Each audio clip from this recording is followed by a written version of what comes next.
Hi, Lee. Welcome to our show. Hello, Savannah. It's a pleasure to see you today. Same. On a lovely, nice, warm day in Nashville in February after the great storms. Oh my gosh, so true. We need to unpack that. Yes, it was the great storm. You were without power for many days. A week, yes, yeah. What ended up happening with your weather? Was it your weather mast? Is that what it's called? I think they call it a weather mast or a masthead or something for the electrical system. It got pulled off of our house. Yeah. So, yeah, we had it was like tornado zone in our neighborhood. Huge amounts of tree damage, roof damage, leak onto the ceiling in the living room damage. Oh, so your pipes had Whether issues too? electrical system had to be redone. No, our plumbing was fine, but it was the leak from the roof, from the tree hitting the roof. Oh, mm-hmm. So, yeah, many thousands of dollars worth of tree work done. I think 13 grand so far is the count on tree work. So, a lot of, we're very sad. I mean, 2 humongous trees in our yard had to get taken down that surely were 80 plus years old. So, It's so crushing. yeah, it's very sad. You can count the rings, right? One could. I haven't, but one could. You're welcome. Come on over, Savannah. I went through, you know how I get hyperfixated? I've noticed that. I do. That you do I went through a sometimes. big tree phase. Well, this does not surprise me. And some people theorize that you can guesstimate the age of a tree without cutting it open and counting the rings, because if you measure it and know the type of tree it is, and based on different branches, etc., you can deduce the age of trees. Mm-hmm. We used to live not long ago on 3 acres in the country with amazing trees. And so I went through a phase where I would spend hours outside measuring our trees. Calculating. I had a whole age. list. I had a spreadsheet with the trees, the type of trees, and the potential age. But you're going to love this. Through this, I found out that one of our trees should be historically preserved and protected. And so I was able to turn it into like a conservation thing in Tennessee. And they basically were like, we'll come out and take a picture of it and put it on the cover of our next magazine. But then we moved. So I couldn't. But it is an amazing tree, over 100 years old. Huh. Fascinating. Well, maybe you should come check out our trees. I really should, because I got into a big phase. I did. But yeah, we're glad to have made it through the storm. Same. Yeah. Grateful for all the NES line workers and all that they did. Yeah. Yeah. It was an impossible job. Impossible job. Mm-hmm. Yeah. I am really grateful, though, to your point, that the weather has turned around. Yes. Because in January, in my mind, it feels like there's no God. Well, you believe in that hell as cold. Yeah. It's dark. It was very sobering. So, oh my God, it's so to be true. that cold. Do you also have, like, what do they call it? SADS or whatever? Does the weather affect you? Seasonal affective disorder. Yes. Maybe a touch. Yeah. Yeah. When I lived in South Bend, we would sometimes not see the sun for like 30 days, and it would really get to you. It was great for studying, but it was not good for one's anything else. affective disposition. Yeah, I can't. That life would not be for me. Well, Lee, for our intro, I do want to read a couple of reviews. Oh, okay. And I actually don't think you've seen either of these. Okay. The first one was an email from a guy named David, and he is Australian, and he wrote in and commented with affirmation on our sports betting episode. Because in it, we talk about how the Australian government has basically said that gambling and sports betting has become an epidemic in their country. And he wrote in and was like, yes, this is a wild time. But I want to read the back half. Okay. He said, also, thank you for the subtext. I have enjoyed No Small Endeavor for several years, and initially, I was a bit skeptical on the subtext, which we love. But I have stuck at it and learned a lot and enjoy the banter. I can even shock my 2 20-something children with some up-to-the-moment knowledge on pop culture. So we're so happy, David, that we're giving you some clout with your kids. Indeed, we are, David. And Excellent. so grateful that you stuck in. Lovely to hear from you, yes. Stuck in it with us. So we love David. And then this one is from someone named JJ Nash. This podcast is a perfect blend of deep, insightful conversations about key cultural issues combined with silly and playful humor that will bring you joy and make you smile every time you listen. The combination of Lee and Savannah is absolutely perfect. It's like if Gandalf from Lord of the Rings started a podcast with Glinda from Wicked. Yeah, I certainly like that. Don't you kind of love that? And then I don't know why I'm saying she. I don't know what JJ is, yes, but they are so fun together and they think deeply about important issues and always challenge me and stretch me while making me laugh at the same time. Don't you love that? I do. Thank you, JJ. Yes, that's pretty sweet. That should have been our tagline if we had thought about it from day one, the subtext. It's like if Glinda and Gandalf started a podcast. And if you all could not have seen Savannah's face when she said that, you should go check the YouTube just for that. I mean, it's our branding. Yeah. It's flawless. Gandalf and Glinda. Did you ever get into Lord of the Rings? I read the whole, as I remember, I read most all of that to my two older sons the summer of 2005 when I was teaching study abroad in London. And so magical. At long stretches of the time, I think I'd read some of it to them before we got there and we continued on that summer. But yeah. That would have been when some of them were coming out, right? The movies. The movies. Probably, yes. Yeah. I think that's right. Like the early to mid 2000s. That's right. Yeah. Nice. Yeah. You have to learn how to read Tolkien to kids because he just goes on and on and on about so much stuff. And then you just have to learn what to skip to get back to the plot. But yeah, it's a labor-intensive read. It's a very fond memory of me reading that to my boys. And now you're Gandalf yourself. On that note, let's start the show.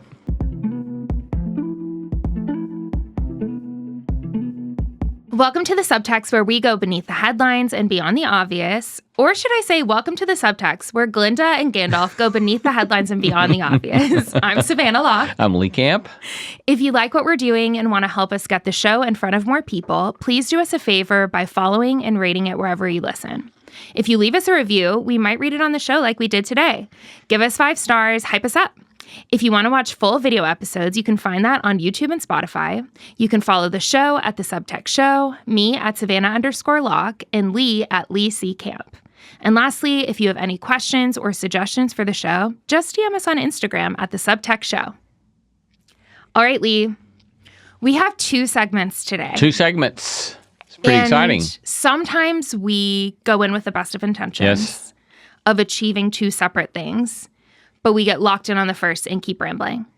So your job today is to catch us on time. All right, I'm locking it in. I'm good. Let's go. Keep us on one segment for 15 minutes and another for 15, and we'll be done. Got it. So we have one segment on Valentine's Day, love-themed, just for fun. Yes. And then the second one is on recapping the Super Bowl. What do you want to do first? Super Bowl. Okay, great. Did you watch it? I did, yes. Were you happy with the outcome? I was happy with the outcome because Laura and I were at a party with some of our best friends, and it's always a very fun party, and so we had a great party. Oh, but like you didn't care about the teams?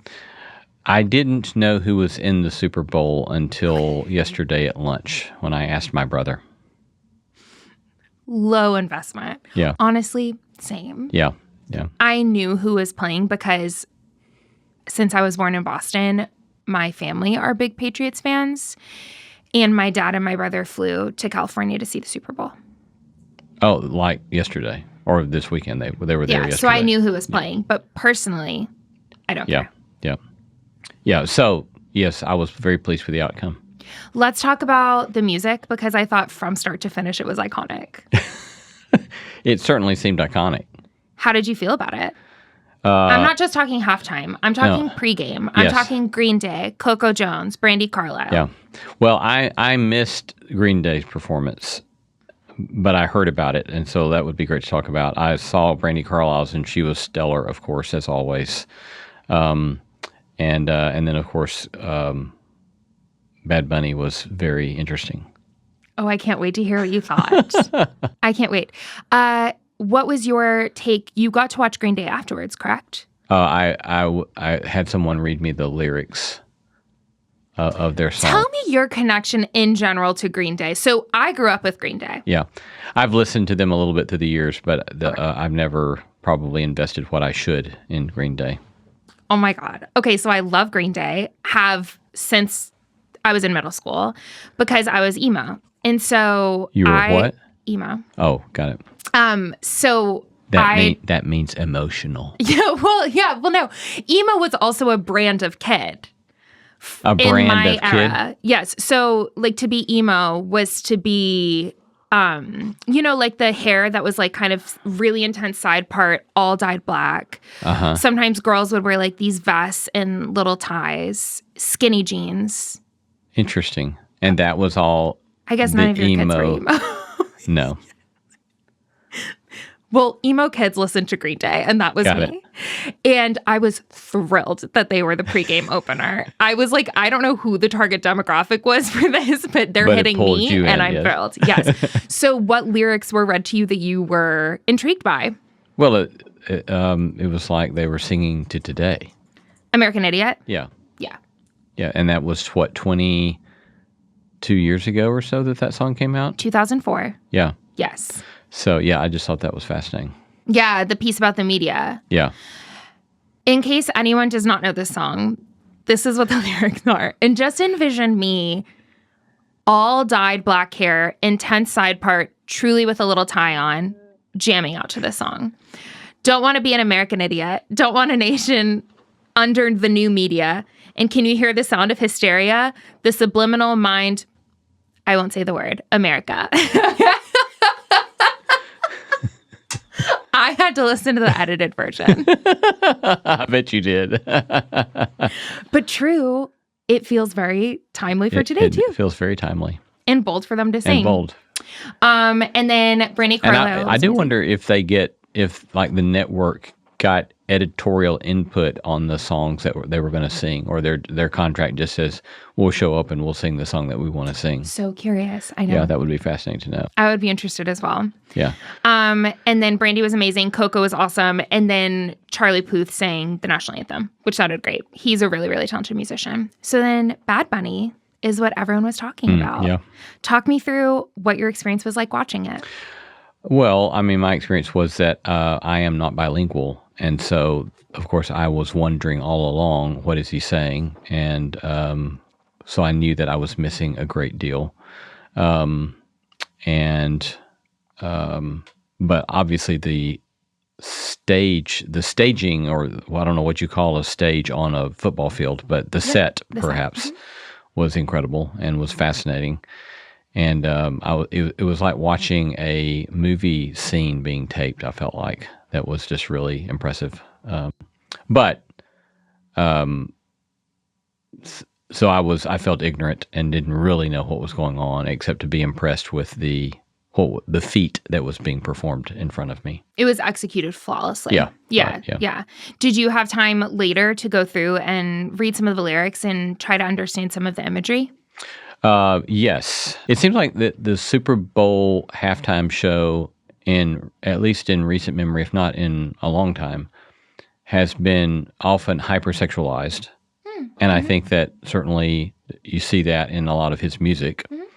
And yet at the same time, along with that hypersexualization, that doesn't personally help me a lot. I thought that there was a sort of celebration, a larger celebration of his cultural, the cultural milieu to which he's bearing witness and celebrating, felt fun and delightful and enjoyable to watch and get to see and make sense of.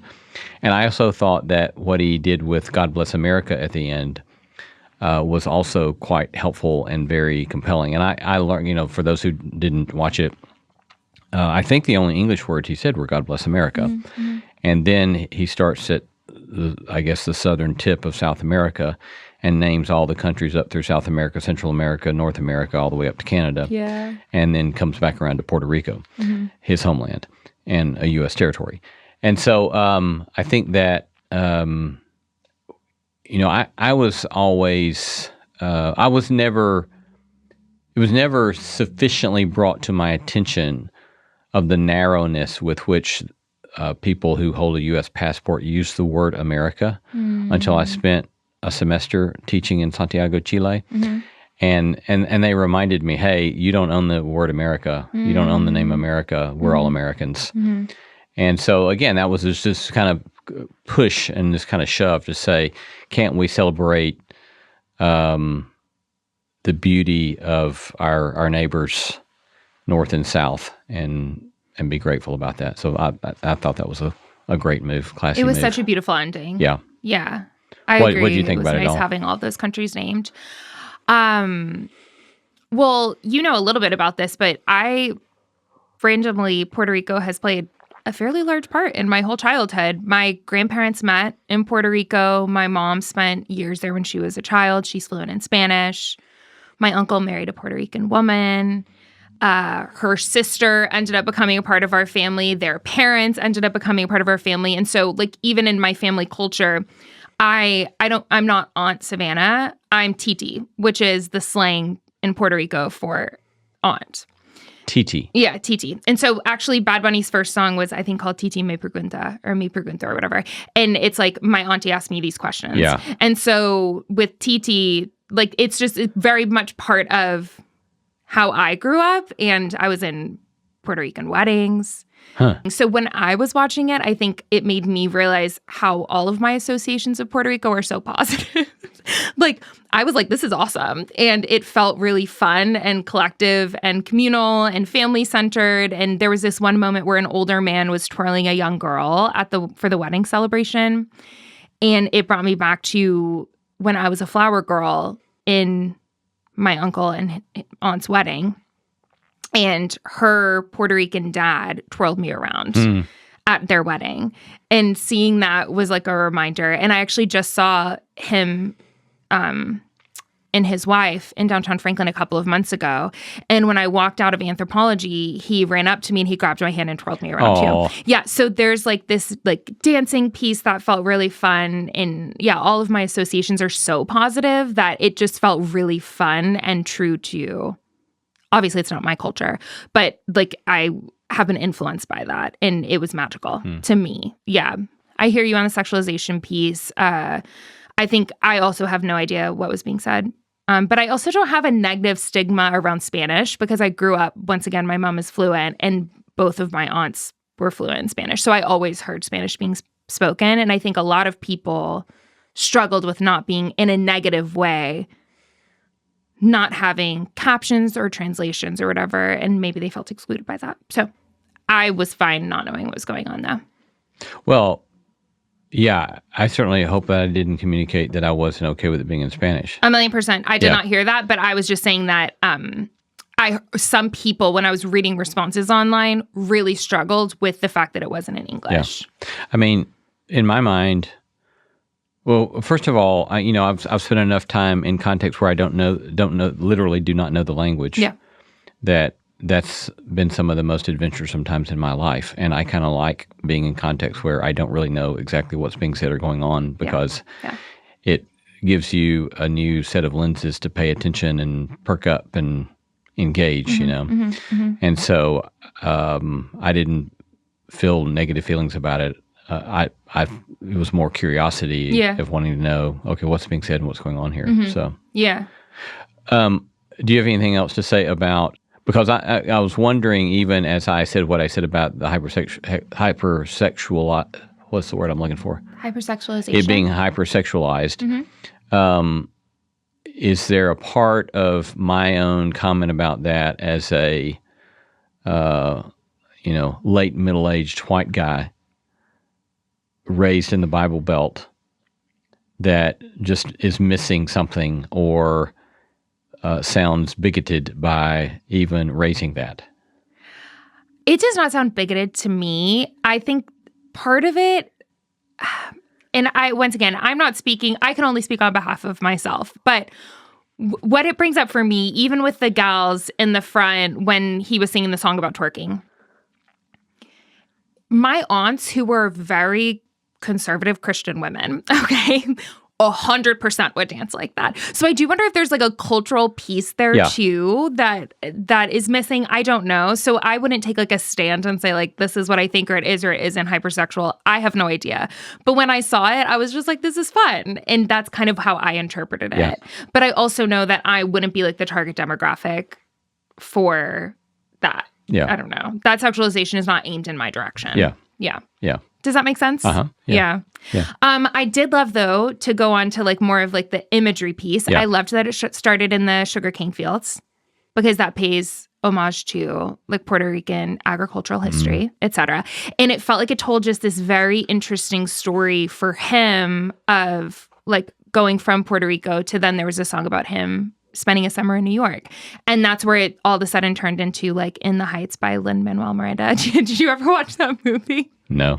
Okay, well, that was very In the Heights coded. So when they got to like the city scenes, and so I felt like it was kind of taking them on this journey of like Puerto Rican like migration patterns and all that, which I thought was really interesting as well. Very interesting. Tell me more. The electrical pulse? Yeah.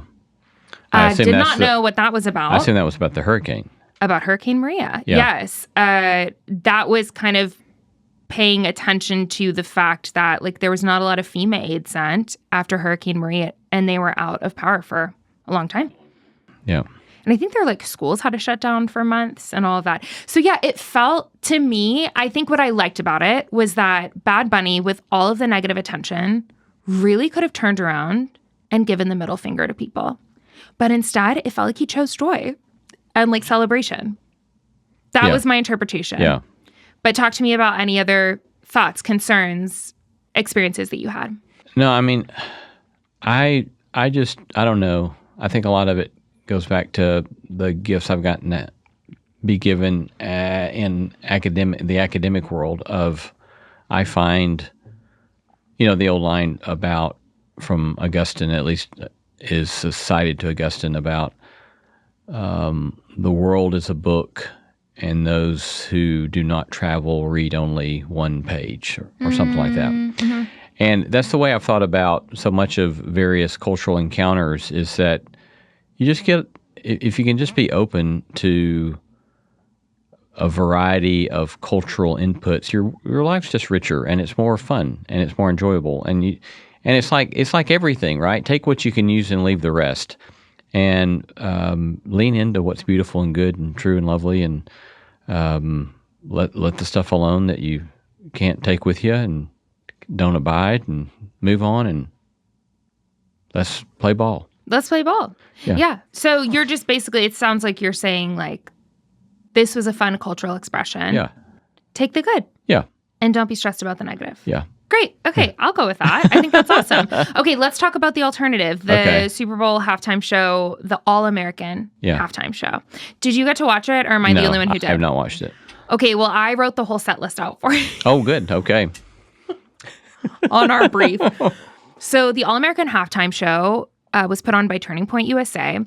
It was pre-recorded in a studio in Atlanta. Oh, pre-recorded. Okay. And had maybe... my guess is around 150 people. Okay. And my other guess is also that it was not actually filmed all at the same time. It seemed a little pieced together. So I think that they probably brought in different performers and then just pieced it together with like transitions. It started with Jimi Hendrix electric guitar solo. Not him playing, but a person playing it like Jimmy did. Do you know what I'm talking about? The one at Woodstock? The famous one at Woodstock? Yes, that's how the whole show started. Of God Bless America? Or is it? Of the national anthem. Oh, the national anthem. Mm-hmm. Yes. One of the greatest guitar performances in the history of the United States. Yeah. Yeah. They started with that. Yeah. One of Brittany Gilbert's. That is so freaking ironic to me. Oh my God, I knew you were going to have a strong opinion about it. That's wild. I knew you were going to have a strong opinion. Is it wild because he did it for an opposite reason, Jimmy? Well, certainly, I mean, we'll let the musicologist correct me, but my interpretation of that, it being at Woodstock, yes, and being who he was, I always interpreted that masterful performance as lament. Right. And, against war, Vietnam. Yeah. And so it's like, it was a sort of implicit critique of the powers that be and celebration of empire and celebration of what these days we call MAGA. Mm-hmm. So that just like blows my mind of what? It felt like a very bold move to me as well to start that way. But that's how they did it. So that's how they started. And then up on the stage comes a country artist called Brantley Gilbert. And the first thing he says is, "Welcome to the All-American Halftime Show. This is Real American." And then he plays his song, Real American. And so Brantley then has Real American, which talks about, I wish you could go through some of these lyrics because I think you'd find them to be very interesting, but I'm trying to keep us on track. Very fascinating view of what it means to be American. And then he sings a song called Dirt Road Anthem, which is about drunk driving, which I was fascinated with. I was like, it was just not what I was expecting. So I will say, I don't have a dog in this fight. I am not a country gal. And I'm also like with Bad Bunny. I heard of Bad Bunny 3 years ago for the first time, even though he's had a huge career for many years. So I am not a diehard in any musical direction in these things. So Brantley's Dirt Road Anthem being a drunk driving was fascinating. Okay, then a gal named Gabby Barrett comes on stage and sings 2 songs. Her voice was unbelievable. So I think she was on American Idol. Unbelievably good. So good. Yeah. She was definitely the best to me out of everyone vocally. And what's her name again? Gabby Barrett. Okay. And she sang 2 songs that were kind of like heartbreak songs. So this is one of my interesting comparisons of both of them, is that Bad Bunny was hype celebration the whole time. This All-American Halftime Show was not. So it was very mid-tempo and some heartbreak songs as well, which was interesting. So Gabby sings 2 songs. Then a guy named Lee Bryce, who is another country artist, comes on stage. He sings this song called Drinking Class. Drinking class? Yes. As in... I belong to the drinking class. Okay. Monday through Friday, man, we bust our backs. If you're one of us, raise your glass. I belong to the drinking class. There was a lot of drinking and alcohol references, which I think might be true of new country music in general. Right. And then here is what I want to get to. So Lee Bryce then speaks. So up to this point, no one has spoken. And he says, Charlie, referring to Charlie Kirk, he gave people microphones so that they could say what's on their mind. This is what's on mine. And then he goes into a song that is going to come out soon called Country Nowadays. I'm just going to read you some of these lyrics. Have you read these yet? Mm-mm. Okay, I'm very interested to see what you see. I just want to catch my fish, drive my truck, drink my beer, and not wake up to all this stuff I don't want to hear. Like the same kind of gun I hunt with just killed another man. The only thing mine ever shot was a deer from my deer stand. I just want to cut my grass, feed my dogs, wear my boots, not turn the TV on, sit and watch the evening news, be told if I tell my own daughter that little boys ain't little girls, I'd be up the creek in hot water in this cancel your blank world. And then the chorus is, it ain't easy being country in this country nowadays. It was by far the most political part. So everything else to me, not political, including a Bad Bunny's. Like I felt like he did not really do anything political. And with this, it didn't feel political or politically charged or anything until this. Mm-hmm. Well, I mean, I think that we all would like to not have to listen to what's on the news, mm-hmm, mm-hmm, you know? Mm-hmm.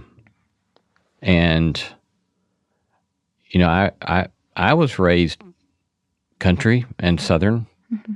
and I've shot guns mm-hmm. and learned how to hunt and wore cowboy boots and talked Southern. And you do talk Southern. And they tell me that I still do.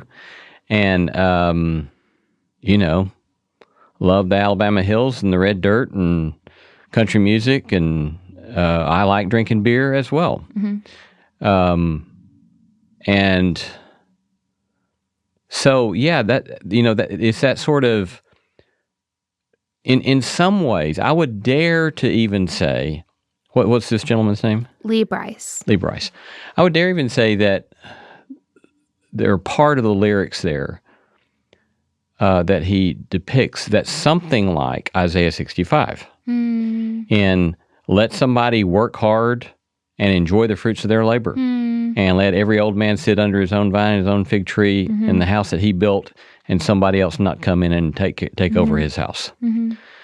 And yet there's a sort of naivete to that, in my perspective, in that if that's all it were about, then fine.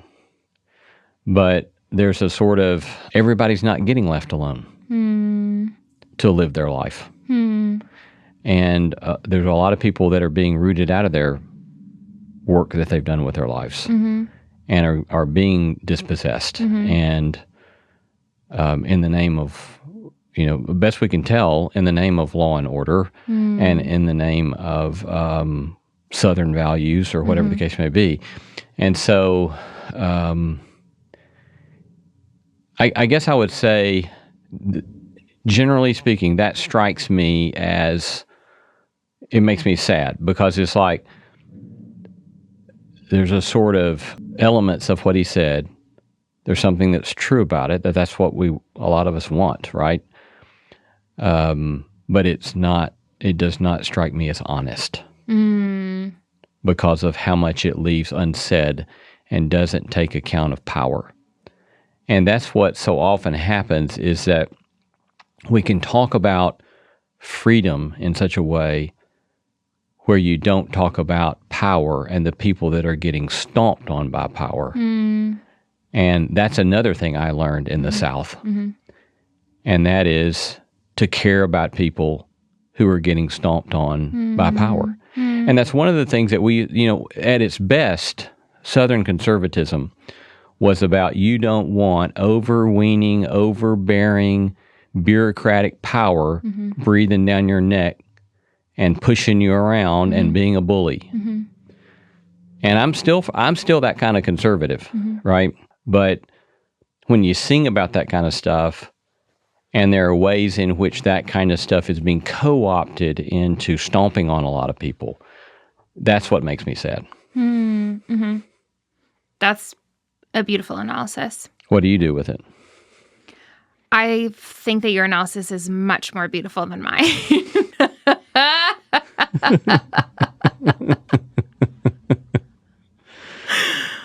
Because I was kind of following the whole show until then. I was like, yeah, sure. Like, they're wanting to do country music, whatever. Who cares? And then I think with this, I was like, you're not a victim. Like, stop.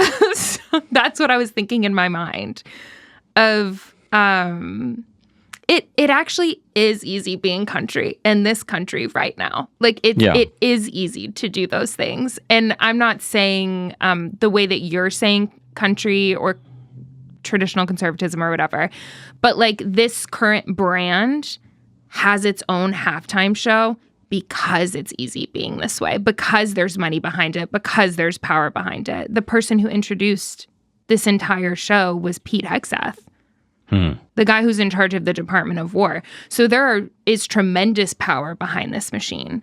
And so I think there was part of me that wanted to be like, read the room, my guy. Like, it is. You're fine. No one is persecuting you for thinking this way or for, hunting deer from your deer stand. So my take was not as generous, is what I'm trying to say. Yeah. I was a little eye-rolly.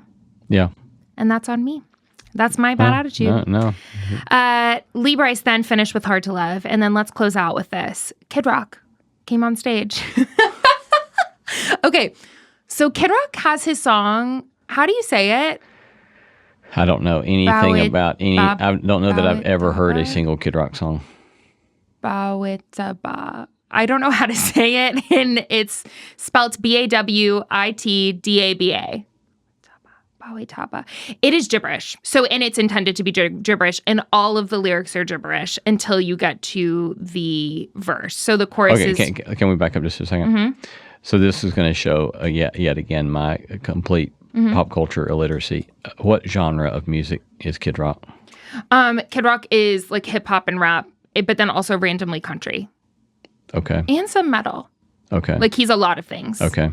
But he made his name in rock and rap. hip hop Okay. hip hop metal. Hip hop metal. Okay. This song is his breakout. Okay. So I don't know how to pronounce that word, is the point. But he does that song. And then he goes off of stage, and there is a violin and cello interlude with a man who is dressed kind of like Captain Hook, which I was confused about. I don't know why he was dressed that way. So they have this very long interlude, and then Kid Rock comes back out, but dressed entirely different than he was before. And these men introduce him as Robert Ritchie, which is his birth name. So I guess now he has two personas. So he comes out then as Robert Ritchie to close the whole evening with a song called Till You Can't, which is a big country song by a guy named Cody Johnson, I believe. And he adds a verse to the end of this song just for the show. So the song Till You Can't is basically saying, like, you can tell your dad you're too busy to hang out with him until you can't because your dad's gone. And it's like, you got to take this chance and you've got to go for it. Like, that's the whole theme of the song. And then Kid Rock, a.k.a. Robert Ritchie, adds this verse at the end. And it gets a round of applause and standing ovation. There's a book that's sitting in your house somewhere that could use some dusting off. There's a man that died for all our sins hanging from the cross. You can give your life to Jesus, and he'll give you a second chance till you can't. And that was how they ended the show. Well, then they went into this Charlie Kirk memorial, but before that, they ended the show like that. Which I felt like was a pretty strong theological viewpoint. What do you do, what do you do with that in that context? It's a strong point of view. Well, it is, yeah, but that's not answering my question. It is a strong point of view, but what do you make of that message, that particular element of the message within its context?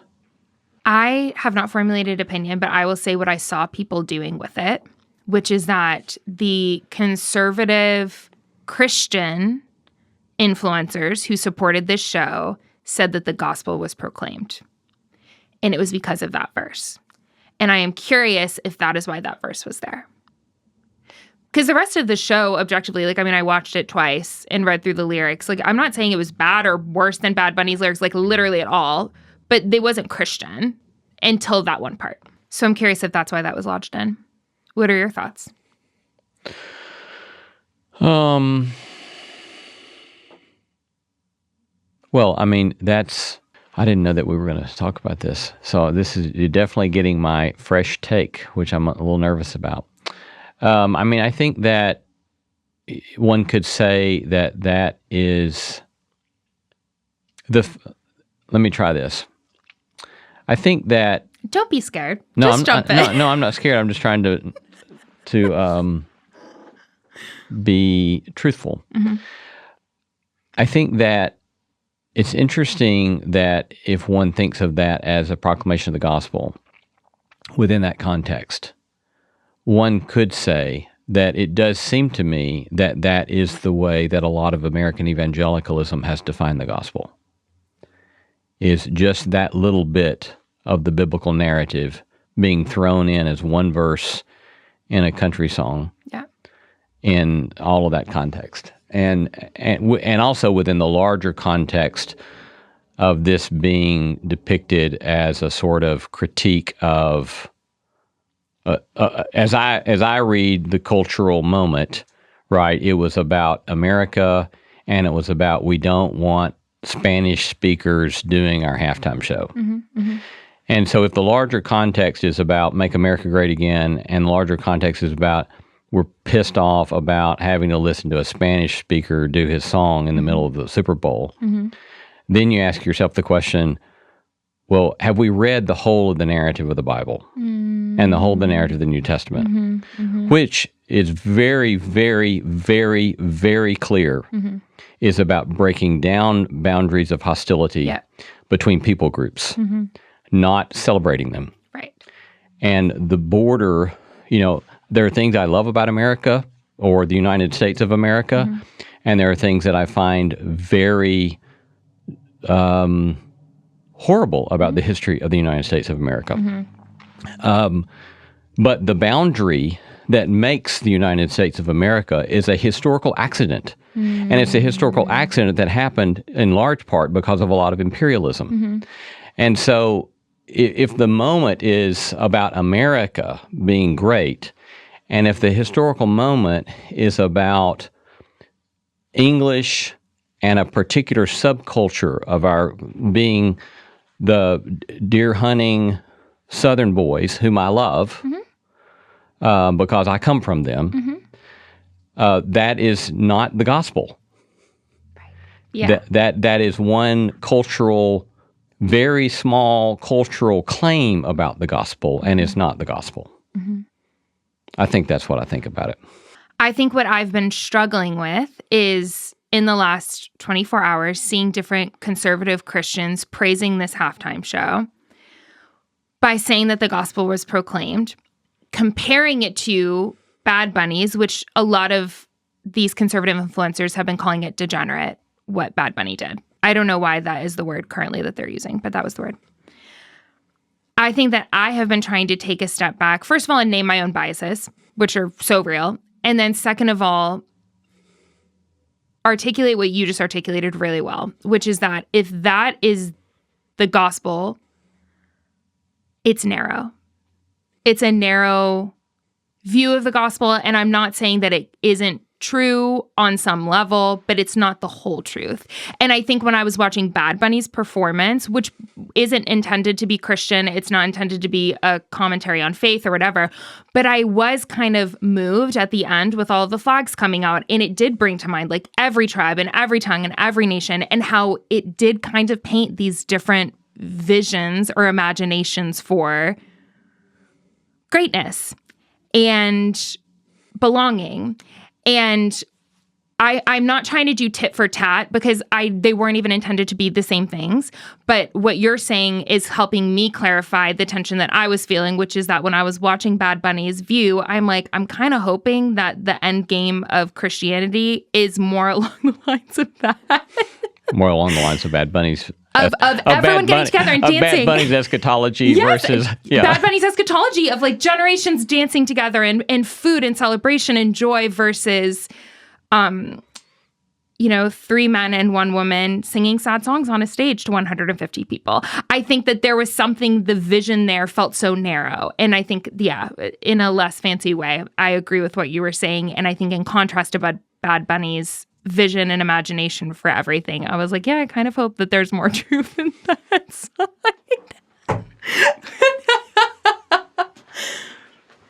What is your thoughts on that? My thoughts are, I am fascinated with this, and I just think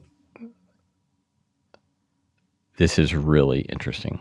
Really? We are in such an interesting cultural moment. Are we not? I know. Yes. And I don't want to come down too hard on anything either. Like I want you to know when I watched this All-American Halftime Show, I literally went in wanting to believe the best. And I did. Like I see, especially that gal was iconic. Like she was so talented. And I see the need almost that it's meeting. But I think that when I back out, I'm like, we've lost our way. Like when I zoom out and even see that it exists, it makes me sad and it makes me feel like we've lost our way and our path.